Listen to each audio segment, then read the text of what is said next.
Frères et sœurs, mesdames, messieurs, chers amis, pardon. Veuillez m'excuser, je m'étais habitué à cet instrument en prévision des jours à venir. Mesdames, messieurs, frères et sœurs, chers amis, bonjour. Bonjour chez vous. Salut.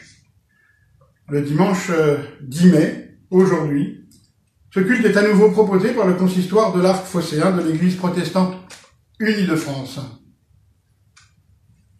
Ce dimanche 10 mai étant le premier dimanche de cette période à la fois attendue et redoutée, période dite du déconfinement. Pour celles et ceux qui nous rejoignent ce matin pour la première fois, ou qui l'auraient oublié, le consistoire de l'Arc phocéen s'étend de La Ciotat à Vitrolles et Terre-Nouvelle, d'Aubagne à l'Espace Magnan en passant par Marseille-Provence et Marseille-Grignan. La musique et les chants de ce culte nous sont proposés par des paroissiennes et des paroissiens de l'ensemble des paroisses du consistoire. Et c'est la pasteure de Marseille-Grignan, Anne Faisandier, qui donnera ce matin la prédication. J'ai quant à moi l'honneur et la joie de faire vivre avec vous cette liturgie, et je vous propose dès à présent d'entrer dans ce temps de culte en musique, avec à l'orgue Alain Keller.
Frères et sœurs, le Seigneur nous convoque, le Seigneur nous appelle, le Seigneur nous accueille.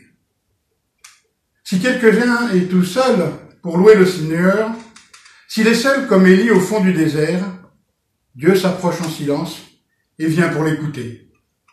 Si deux se réunissent et se plongent en Dieu, si leur cœur ne fait qu'un, comme au soir d'Emmaüs, alors un troisième s'approche et partage le pain. Si trois sont assemblés pour se tourner vers Dieu, si leur prière est dite au nom de Jésus-Christ, ils seront 4 avec lui, présents au milieu d'eux. Alors, si c'est la multitude qui loue le Dieu très haut, le cosmos se remplit d'un chant d'éternité. Frères et sœurs, nous sommes là, et qu'importe le nombre. Le Christ nous a rejoints. L'Esprit de Dieu s'est approché. La grâce et la paix vous sont données de la part de Dieu notre Père et de Jésus-Christ notre Seigneur. Amen. Seigneur notre Dieu, nous te devons tout. Nous te devons tout et nous avons besoin de toi. C'est de toi que nous recevons l'espérance dans ce monde troublé et meurtri. C'est de toi que nous recevons le secours au milieu des épreuves, l'amour au cœur des divisions. Et c'est toi seul que nous bénissons. Nous te bénissons de nous rassembler pour nous donner du repos, pour nous réconforter par ta présence et nous unir par ta parole. Béni sois-tu, Père, Fils et Saint-Esprit, aujourd'hui et toujours. Amen. Et c'est avec Elsa que nous chantons Dieu créateur.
Frères et sœurs, je vous invite maintenant à la repentance et à l'accueil du pardon.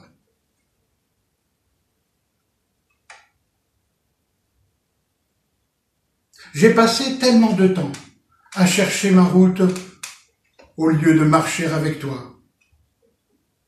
Pardonne-moi, Seigneur. J'ai passé tellement de temps à vouloir détruire, séduire, au lieu de croire en ton amour, aimer ce que tu places sur ma route. Pardonne-moi, Seigneur.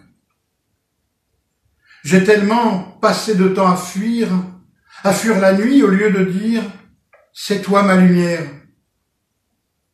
Pour cela, pardonne-moi, Seigneur. J'ai passé tellement de temps à chercher des sécurités au lieu de mettre ma main dans la tienne. Pardonne-moi, Seigneur. J'ai passé tellement de temps à prendre des résolutions sans pouvoir les tenir, au lieu de croire que tu veux, pour moi, une vie nouvelle. Pardonne-moi, Seigneur. Mais tu as dit que tu me rendais juste devant toi, juste gratuitement, dans ta grâce, par le moyen du rachat qui est en Jésus-Christ. Seigneur, je te crois. Et je te remercie pour l'œuvre de ton esprit, cet esprit que tu fais agir en moi. Car, frères et sœurs, recevoir le pardon de Dieu, c'est dire oui à la vie qu'il nous offre en Jésus-Christ. C'est dire oui à la vie tout entière. C'est accepter de mettre humblement devant Dieu le poids de nos soucis, de nos erreurs. Hier est passé, demain n'est pas encore là. Aujourd'hui, profite de la vie que Dieu te donne, car Dieu te pardonne en Jésus-Christ. Alors, qu'il te conduise à dire oui à la vie tout entière, oui jusqu'à la vie éternelle. Amen.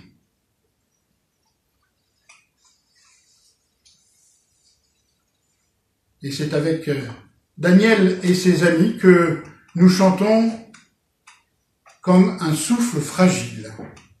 Ce chant sera suivi par la prière d'illumination, la lecture de la Bible et la prédication.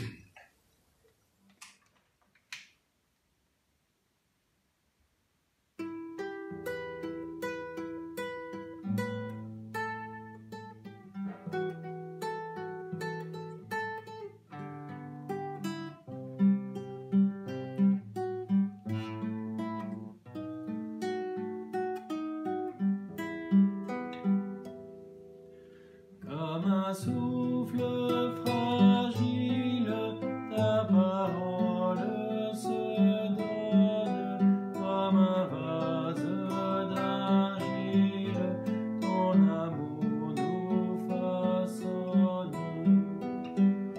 Ta parole est murmure comme un secret d'amour, ta parole est blessure qui nous ouvre le jour, comme un souffle fragile, ta parole se donne, comme un vase d'argile, ton amour nous façonne.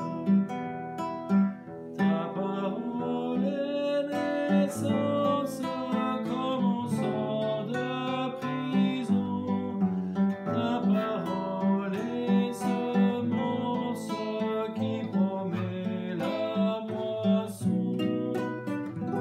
Comme un souffle fragile, ta parole se donne, comme un vase d'argile, ton amour nous façonne.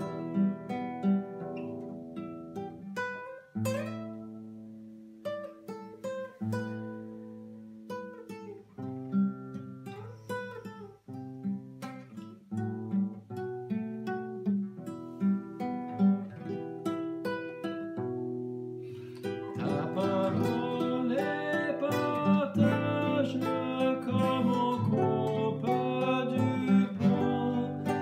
Ta parole est passage qui nous dit un chemin.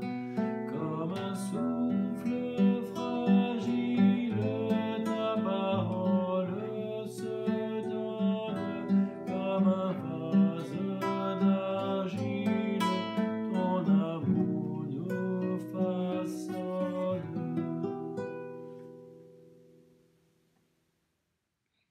Avant de lire ensemble les paroles de la Bible qui nous sont proposées pour ce jour, je vous invite à la prière. Seigneur, nous voulons être dans tes mains comme l'argile dans les mains du potier. Accorde-nous ton Esprit Saint, Seigneur, pour nous façonner à l'image de ton Fils Jésus-Christ. Amen. Les textes qui nous sont proposés aujourd'hui se trouvent dans le Nouveau Testament, les 3, mais j'en lirai que 2. Le premier se trouve d'abord dans la première épître de Pierre, au chapitre 2.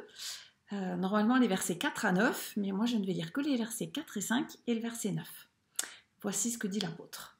« Approchez-vous du Seigneur, la pierre vivante, rejetée par les êtres humains, mais choisie et précieuse aux yeux de Dieu. Laissez-vous bâtir, vous aussi, comme des pierres vivantes, pour construire un temple spirituel. Vous y formerez une communauté de prêtres appartenant à Dieu, vous lui offrirez des sacrifices spirituels qu'il accueillera avec bienveillance par Jésus-Christ. Mais vous, vous êtes la lignée choisie, la communauté royale de prêtres, la nation qui appartient à Dieu, le peuple qu'il a fait sien. Il vous a appelé à passer de l'obscurité à son admirable lumière, afin que vous alliez annoncer ses œuvres magnifiques. » Et puis ensuite, dans le livre des Actes, que nous suivons de manière assez régulière en ce moment, au chapitre 6, les versets 1 à 7. En ces jours-là, comme les disciples se multipliaient, les gens de langue grecque se mirent à maugréer contre les gens de langue hébraïque. Ils disaient que leurs veuves étaient négligées dans le service quotidien. Petite note d'explication, le service quotidien, c'était le service que mettaient déjà en place les Juifs à la synagogue, notre service d'entraide en fait aujourd'hui. Donc il y avait 2 types de services d'entraide, dont un qui était de partager des repas tous les jours. C'est sans doute à ce service-là que le livre des Actes fait allusion. Donc je reprends la lecture. Donc il y a les gens de langue grecque qui râlent contre les gens de langue hébraïque à l'intérieur de la communauté parce qu'ils disent que leurs veuves sont négligées lors de ce service. Les 12 convoquèrent alors la multitude des disciples et dirent « Il ne convient pas que nous délaissions la parole de Dieu pour servir aux tables. Choisissez plutôt parmi vous, frères, 7 hommes de qui l'on rende un bon témoignage, remplis d'esprit et de sagesse, et nous les chargerons de cela. Quant à nous, nous nous consacrerons assidûment à la prière et au service de la parole. » Ce discours plut à toute la multitude. Ils choisirent Étienne, homme plein de foi et d'Esprit Saint, Philippe, Procore, Nicanor, Timon, Parménas et Nicolas, prosélyte d'Antioche. Ils leur présentèrent aux apôtres qui, après avoir prié, leur imposèrent les mains. La parole de Dieu se répandait, le nombre des disciples se multipliait rapidement à Jérusalem et une grande foule de prêtres obéissait à la foi. Quand j'ai lu ce texte du livre des Actes qui était proposé pour aujourd'hui, j'ai pensé qu'il tombait vraiment bien.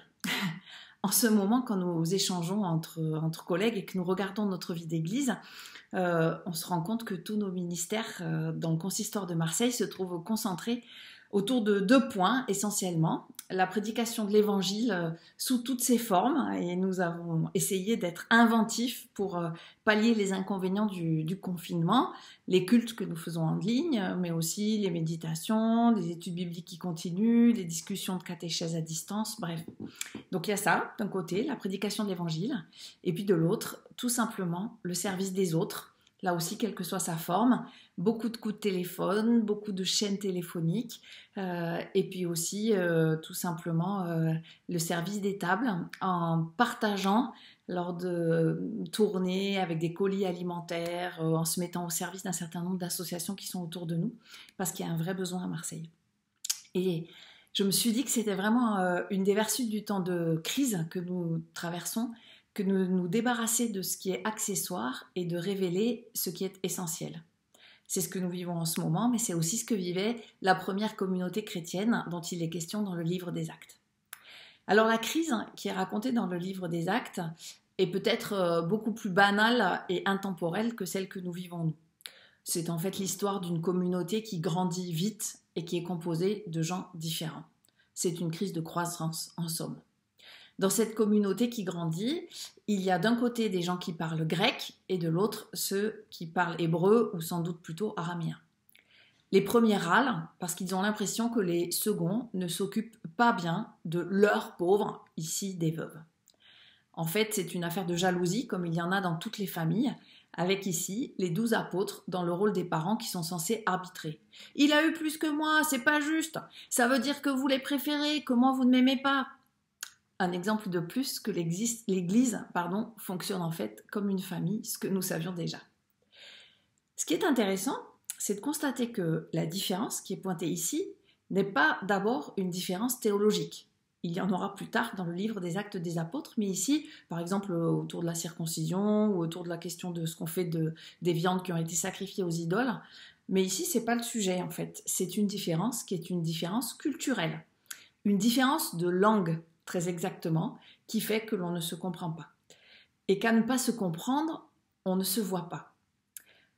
Ceux qui parlent grec reprochent à ceux qui parlent araméen, littéralement, de ne pas voir leur veuve. C'est comme si leur regard passait au-dessus d'elle et le soupçon porte sur le fait que c'est cette différence culturelle qui empêche la reconnaissance.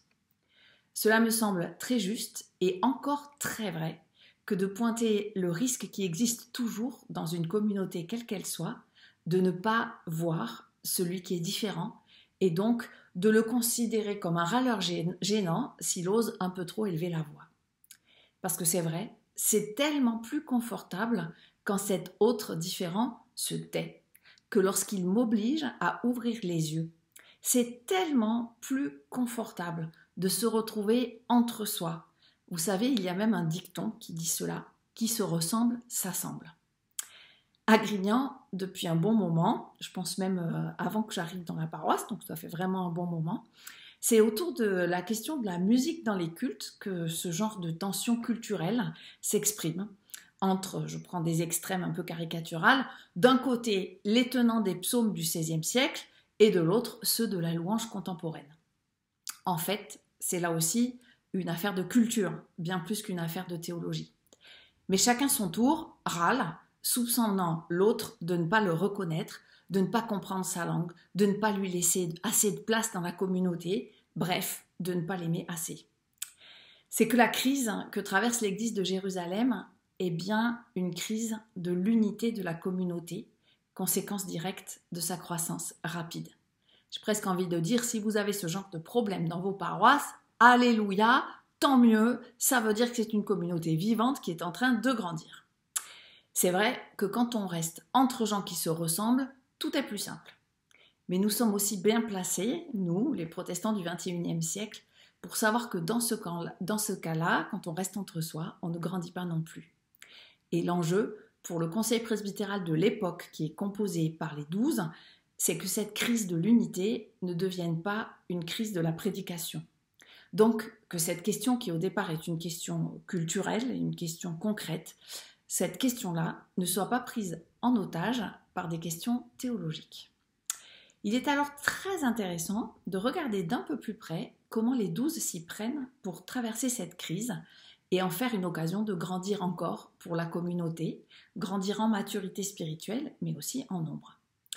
En fait, les apôtres entendent la question, puis ils replacent l'essentiel au centre de la vie de la communauté, et enfin, ils sont créatifs pour inventer une nouvelle solution à laquelle ils associent toute la communauté.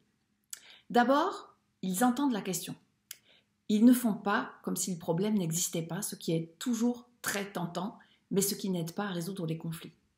Les 12 n'entrent pas non plus dans le débat pour arbitrer, savoir qui a eu tort, qui a eu raison, qui a commencé, etc. Et tant mieux, parce que dans ces circonstances, on est toujours à deux doigts de ce que j'appellerais une argumentation un petit peu pharisienne, où chacun va chercher des arguments théologicaux, historiques, ce qu'on veut, pour en fait justifier sa position et surtout juger celle des autres. Et quand on part dans ce type de discussion, ça fait rarement aider la communauté, grandir la communauté en unité. Ensuite, une fois qu'ils ont reconnu et identifié le problème, donc ils ne se perdent pas dans les débats, mais ils rappellent ces 12 de manière assez claire où est l'essentiel, et ils le font par deux fois, au verset 2 et au verset 4. Il ne convient pas que nous délaissions la parole de Dieu pour servir aux tables. C'est la première fois que c'est posé. Puis la seconde, nous consacrerons assidûment à la prière et au service de la parole. L'essentiel, dit ce texte, ce qui fait grandir et avancer la communauté, c'est littéralement le service de la parole, la prière et l'enseignement des Écritures. Ça, c'est le ciment incontestable de la vie communautaire chrétienne. C'est ce qui fait tenir debout l'Église et c'est le cœur de leur travail, le service de la parole qui se compose de la prière et de l'enseignement des Écritures. Cela ne signifie pas que le reste de la vie communautaire est sans importance ou sans lien avec ce service de la parole. Mais cela signifie que tout le reste est une conséquence de ce service de la parole qui doit rester premier. Le reste n'est pas secondaire, mais il est second. Ce service de la parole est en fait la spécificité de la communauté chrétienne. Si elle s'arrête de rendre ce service, alors personne ne le rendra à sa place et l'Église elle-même disparaîtra. Alors que dans un autre sens, les autres services d'entraide, par exemple, de mise en relation, d'enseignement, qui peuvent en découler au sein de la communauté, peuvent aussi tout à fait être assurés dans un autre cadre. Par exemple, je vous l'ai dit tout à l'heure, le service des tables, le service quotidien, était assuré exactement de la même manière par les synagogues. Je me réjouis, à vrai dire, que la crise que nous traversons ait le même effet. Beaucoup d'entre vous redécouvrent combien la méditation personnelle de la Bible et la prière sont au cœur de la foi chrétienne, avec ou sans les autres, avec ou sans temple pour se réunir, et surtout, quelle que soit notre culture d'origine.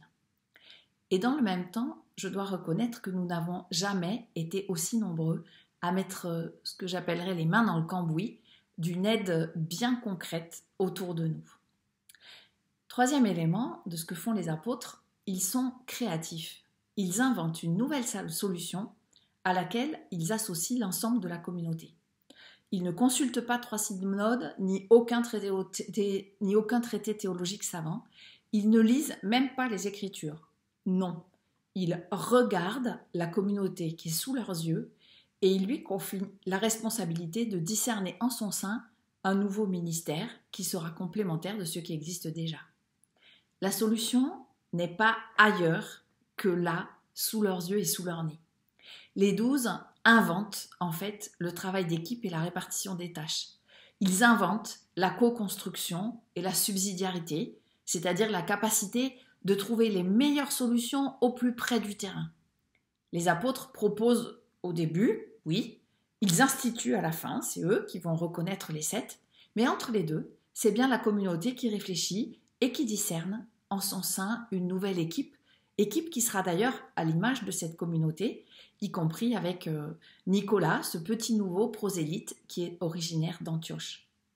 Les apôtres assument le leadership, mais ils reconnaissent qu'ils ne sont pas propriétaires du Saint-Esprit et que celui-ci souffle sur l'ensemble de ceux qui suivent le Christ. C'est un bel exemple, je trouve, d'une autorité humble qui se veut doublement au service de la parole d'une part, au service de la communauté d'autre part, et qui, ce faisant, permet à tous de grandir. Car nous voyons bien, dans ces quelques versets du chapitre 6 du livre des Actes, nous voyons bien que les deux croissances, celle de l'Évangile et celle de la communauté, sont intimement liées. Et c'est bien là, d'ailleurs, il me semble, un des enjeux importants de ce passage. En fait, quand ils organisent l'Église, les apôtres prêchent l'Évangile en actes, ils l'incarnent. Et à contrario, c'est aussi pour cela qu'ils ne peuvent se permettre qu'il y ait une division au sein de la communauté, parce que cette division viendrait ipso facto menacer la fiabilité de la parole de Dieu. Comme le fait d'être rempli d'esprit et de sagesse pour les futurs diacres s'illustre aussi dans ce que leur vie montre, puisqu'il faut qu'ils aient un bon témoignage, qu'on rende un bon témoignage à leur sujet. En fait, la parole et l'action sont indissociablement liées dans la prédication. Ce texte installe une complémentarité des ministères et il renforce l'unité profonde qui existe entre la parole prêchée et l'engagement, à condition que l'un soit toujours au service de l'autre et vice-versa. Il n'y a pas d'opposition entre d'un côté les 12 apôtres et les 7 qui seront chargés du service des tables. Au contraire, le livre des Actes s'amuse à nous montrer par exemple que le Saint-Esprit est tout aussi nécessaire aux uns qu'aux autres, et qu'Étienne et Philippe, qui sont en fait nommés pour le service des tables, vont s'empresser d'aller prêcher à la première occasion, juste dans le chapitre qui suit. Servir Dieu et servir son prochain avancent ensemble, à la suite d'un Christ qui lui-même s'est fait serviteur de l'humanité tout entière.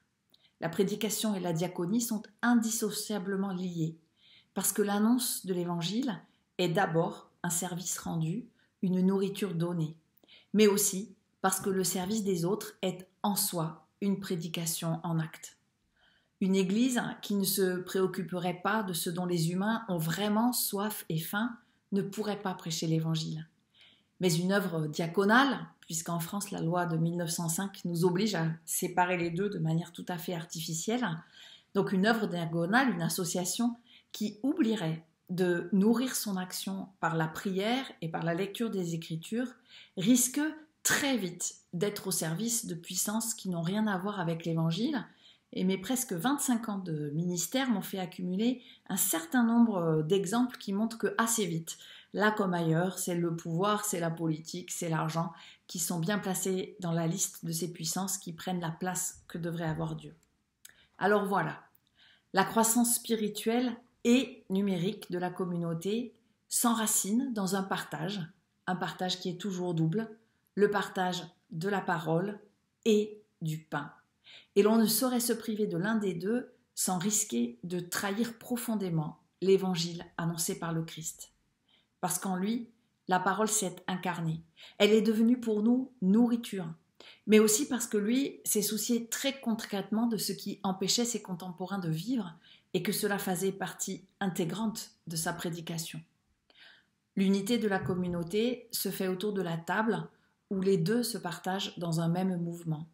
Parce qu'une communauté qui se nourrit de la sorte est un corps vivant qui continue à grandir. Souvent, nous les églises, nous pouvons avoir tendance à oublier cette évidence que le pain que nous partageons n'est pas seulement un pain symbolique de la présence du Christ, mais que ce Christ que nous confessons se rencontre aussi vraiment dans le service du pauvre. C'est ce que Dieu nous donne à vivre en ce moment. Nous ne pouvons plus nous réunir et partager la scène, et cela nous manque à tous, bien sûr. Nous ne sommes pas non plus entrés dans d'éternels débats qui se déversent en ce moment sur les réseaux sociaux, en particulier entre les pasteurs, pour savoir si une scène virtuelle, c'est-à-dire chacun derrière son ordinateur avec son petit bout de pain et son gobelet, est-ce qu'une scène virtuelle est vraiment valable, et si oui, à quelles conditions? C'est des débats théologiques sans fin. Ici, sur le consistoire, je crois que nous avons décidé de ne pas avoir le temps pour ce type de débat ou de rite, parce que, en fait, nous avons autre chose à faire. Nous avons des coups de fil à passer pour nous accompagner les uns les autres.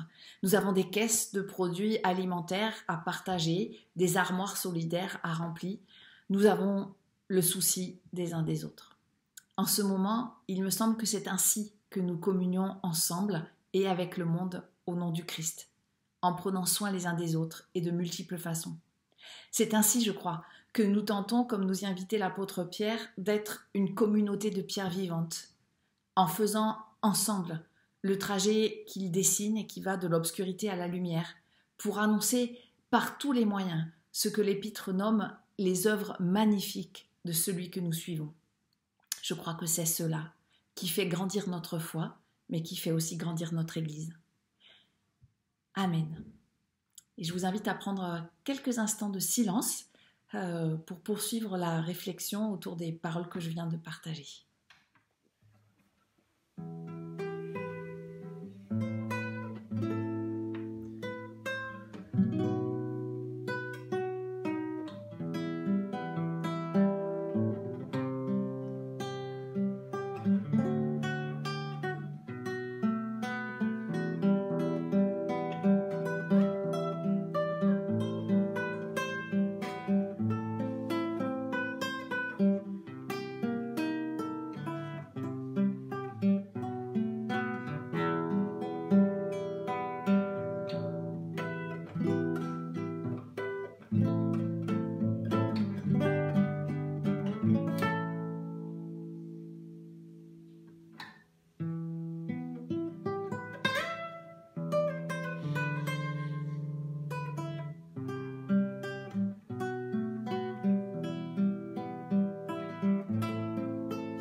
unissons-nous dans la prière d'intercession. Cette prière va peut-être principalement vers toutes celles et tous ceux qui sont encore confinés, qui le seront encore demain, quel que soit leur mode de confinement, la maladie, la prison, la solitude. Je vous propose un texte qui a été écrit par Christophe. Christophe est une personne détenue que j'ai personnellement rencontrée au centre pénitentiaire des Baumettes. Il était parti pour une très longue peine. Et un jour, il m'a écrit ça en me disant « Dis pasteur, tu crois qu'un jour tu pourrais lire ça à tes paroissiens ?» Alors aujourd'hui, je vous propose de faire de ce texte notre prière d'intercession. Et celle-ci sera suivie d'une autre Père chantée. Nous prions. Toi, mon Dieu, depuis le jour de ma naissance, tu me connais, et même avant. Tu m'as toujours entouré de ton amour pour que je ne sombre pas.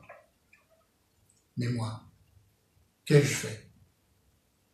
Inconscient, je rejetais tout en bloc. Je crois même t'avoir renié, insulté, oublié. Et toi, mon Dieu, tu étais toujours là.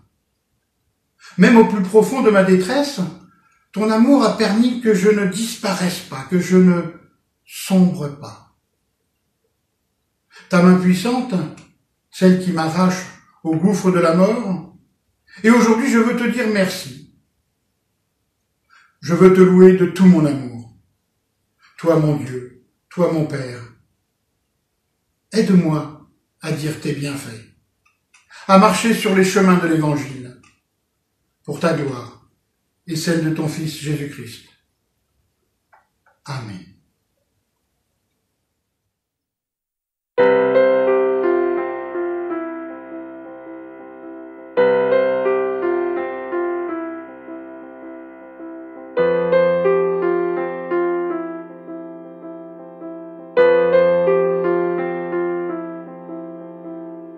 Notre Père qui es aux cieux, que ton nom soit sanctifié, que ton règne vienne, que ta volonté soit faite sur la terre comme au ciel. Donne-nous aujourd'hui notre pain de ce jour.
Nous avons maintenant un moment d'évocation de l'offrande. Parce que le partage, c'est aussi cela.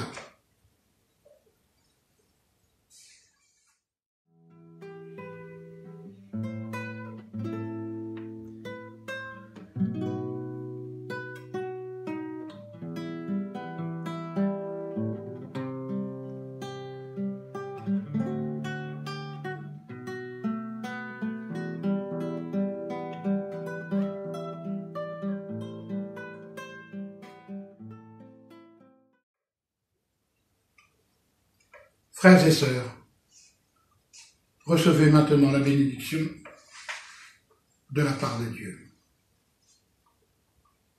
Si tu es fatigué et si la route te paraît longue, si tu t'aperçois que tu t'es trompé de chemin, ne te laisse pas couler au fil des jours et du temps. Recommence. Si la vie te semble absurde, si tu es déçu par trop de gens, ne cherche pas à comprendre pourquoi absolument. Recommence. Si tu as essayé d'aimer et d'être utile, si tu as connu la pauvreté et ses limites, peut-être même les tiennes de limites, ne laisse pas là une chose à moitié faite. Non. Recommence. Si les autres te regardent avec reproche, s'ils sont déçus par toi ou irrités, ne te révolte pas. Ne leur demande rien. Mais recommence encore. Car au printemps, l'arbre fera des bourgeons en oubliant l'hiver. Car la vie avec Dieu est faite d'espoir et de recommencement. Alors oui, allez en paix. Laissez-vous surprendre par Dieu qui, même dans nos pires difficultés, ne nous abandonne jamais. Accompagnez Jésus comme votre compagnon de route, et le Saint-Esprit tracera vos chemins avec vous. Vois, le Seigneur pose son regard sur toi, il t'accueille, il te dit qu'il t'écoute, qu'il t'aime, qu'il t'accompagne. Amen. Nous terminerons ce temps de culte guidé par Samuel et Elsa pour chanter « Que l'Éternel te bénisse ». Je vous souhaite un bon dimanche.